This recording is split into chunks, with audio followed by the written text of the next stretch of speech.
this is just the start, amen? This is just the first of a journey, and it's going to keep growing, and I really believe that.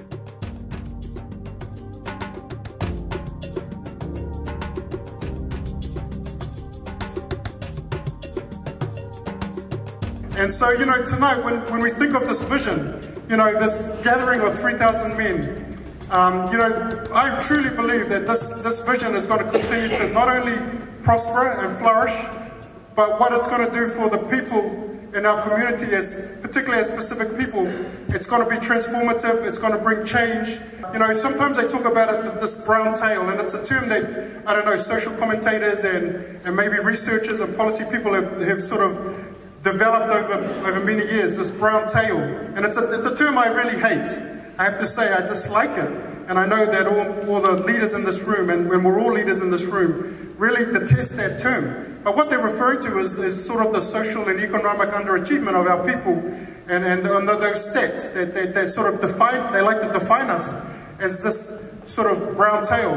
We want to turn that around in our lifetime. We want to see that brown tail shortened. In fact, we want to see it disappear. And then while we got breath in our lungs, you know, we've got to believe that we can turn that around. Or else, why would we be in this room tonight? We wouldn't even be here.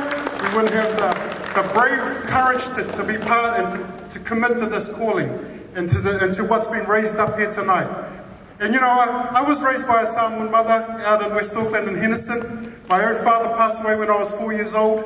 And I'm just so grateful and I'm so thankful for this God-fearing Samoan mother from the little village of Mota'a in Western Samoa. And you know, this mother of mine, she would not let me have an excuse that I didn't have a dad. She would not let me have an excuse that we were poor. And she would not let me excuse the fact that we had 15 people living in our house. But like Ace's family, it was very much the same story of, you know, and I honor the forefathers that have come and pioneered and made that courageous move to come into this New Zealand and for a better future, for a better life for the next generation. And you know, I really do thank God tonight, because my dear mother, you know, she saw potential in me, just as we see potential in each other, just as Samasoni and Kerupi and the 30 men here see potential in each and every one of their people, particularly the next generation. And so, you know, she invested in me. She ensured that whilst I didn't have a father, she put good people around me, good uncles, good older cousins. I had a great older brother, got involved in a good community.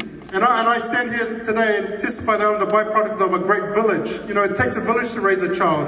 And I'm exactly that. I'm a product of this great village out in West Auckland, very similar to Pororua, where great people were around me. And so in that sense, I was not lacking, because my mother ensured that I had this village investing in me, putting scaffolding around me, ensuring that I was safe, ensuring that I was loved unconditionally, ensuring that I had a future and I had destiny. You know, being a lady of faith, she'd always say, Michael, you are more than a conqueror. You can do all things. You know, greater is He that is in you. All these positive affirmation, and that was spoken in my life every single day. I can testify to this overwhelming sense of blessing and just favor put on my life because of this amazing mother. 2 years ago, we fostered two little Māori brother and sister that came through one of our programs that we run out in West Auckland. 2 kids left abandoned. SIFs were going to separate them. Mother pediatric, father abuse, restraining order, and just hopelessness in that whānau. And I've never told anyone this, and not many people know this, but as you were sharing, Grania, it just really impressed on me that we need to, you know, continue to reach out to the most vulnerable. And, you know, I'm not suggesting, and I think I've had this conversation with Pesita, that we all go out and foster kids, because there's a price to pay. But I'm looking back, and I've still got those 2 kids with me after 2 years. Just seeing the transformation and the love